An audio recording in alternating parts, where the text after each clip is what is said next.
Oh boy, where are we even supposed to start today? Well, I guess we're starting off with Predaplant related cards. Make sure you guys smash the living crap out of that Preda pruning button so you guys don't miss out more awesome content. So activate by targeting a Predaplant monster in your graveyard, special summon and equip it with this card.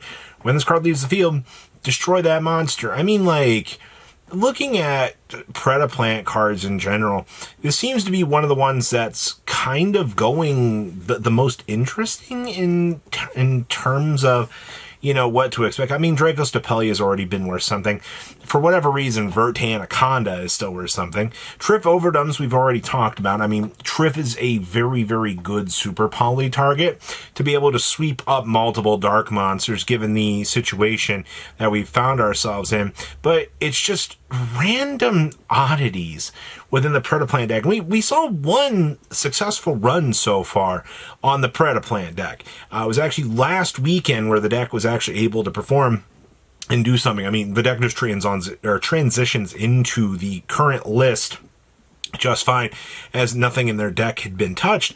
There's also, I saw a branded Predaplant list coming out of this weekend doing well. So until I see more of the tricks that this deck is trying to do, I want to bring up to everybody here that there seems to be some discussion with the Predaplant stuff actually starting to be a little bit of a realistic deck. Now, I mean, we'll see how going into this weekend is going to feel, because, I mean, this could be an underrated deck.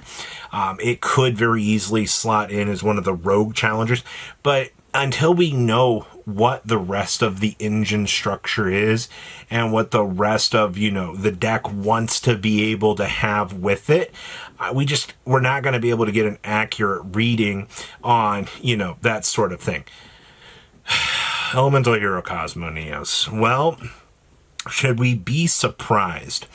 We got the new Miracle Ejector, which was enough to send people on a massive want and need to be able to build up the new hero stuff. Which, I guess if you go back and you look at Cosmoneos as a whole, it's a one of, but it's also the casual hero player base wants this card. They want to be able to live the dream of being able to, you know, smash Cosmoneos into the ground. I do want to remind people here that we do have battles coming around the court. We do get the Glorious Gallery coming into the spotlight here, which will be kind of nice to see, but man, how consistent is it to want to pick these up? I guess the good news is, with the Miracle Ejectors being available in decently small rarity, having to pick these cards up with the existing hero package isn't exactly too crazy. The most intensive thing that you're going to have to do is you're going to have to probably go get an Aqua Dolphin.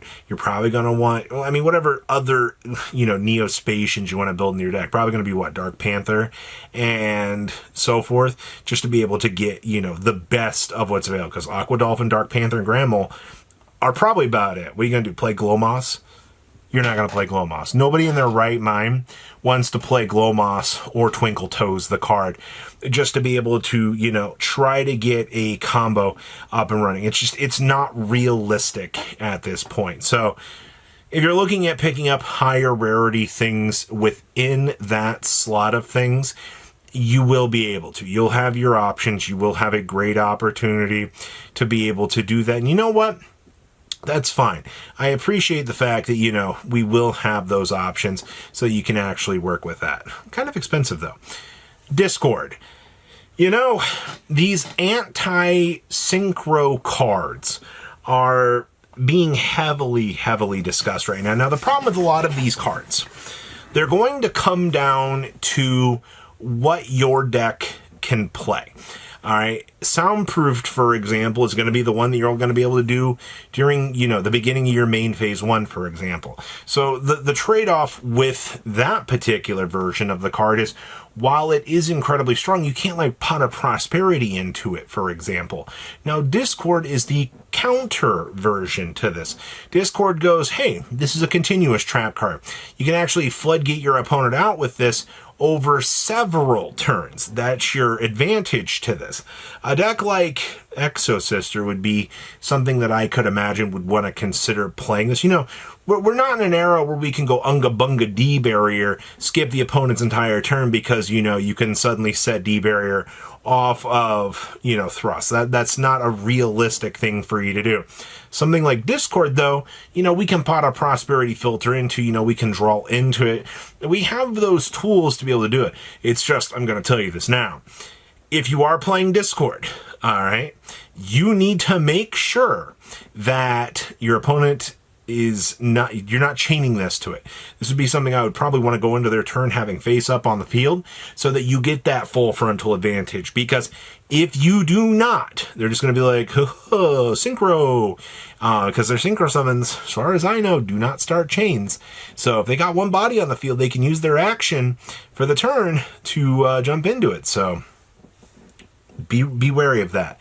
But right now, I mean, these are like $12.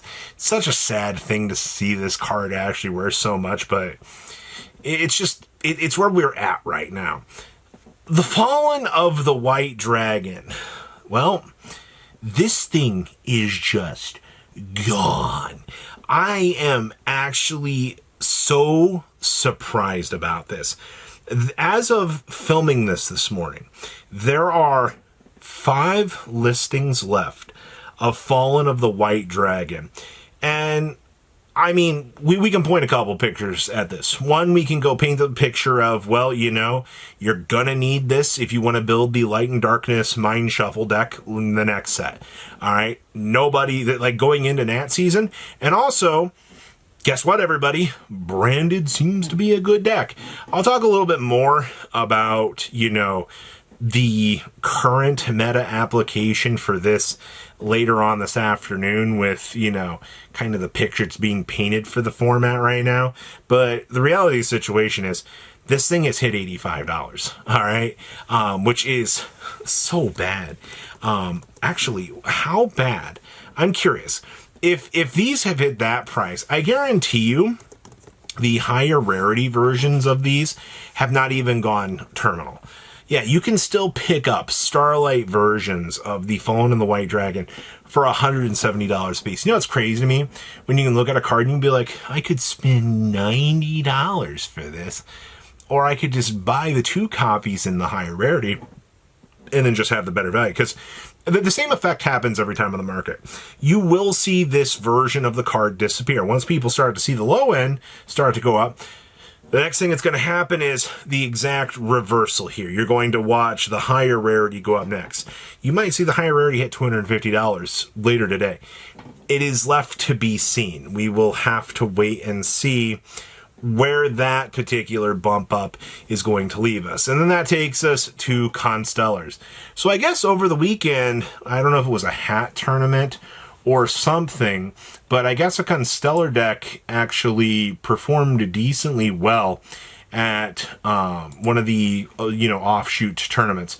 Yeah, RRC's Detroit hat format, Constellar got 5th. I don't know if that's something more recent, but it's kind of cool actually to still see Constellar actually kind of being discussed. But I mean, this now brings the microscope underneath ye old Constellar cards. You know, this is where we get to see the dual terminal versions start to become the interesting topic of conversation. This happens every single time, man. You know, a deck suddenly goes to an event, it performs well, and this is to the people that are like, well, you know, past format tournaments, they don't impact the market. Wrong.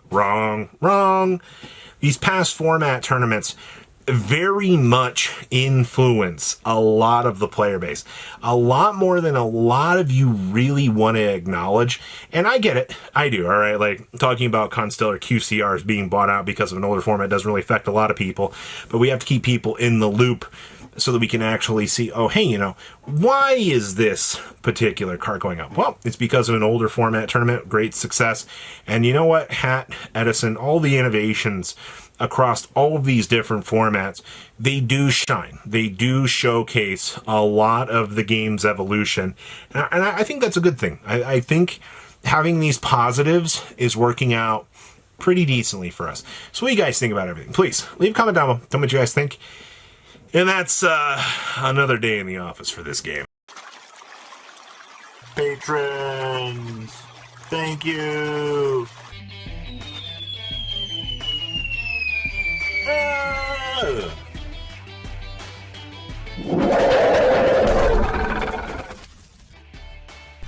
Thank you so much for watching. Check out these other videos.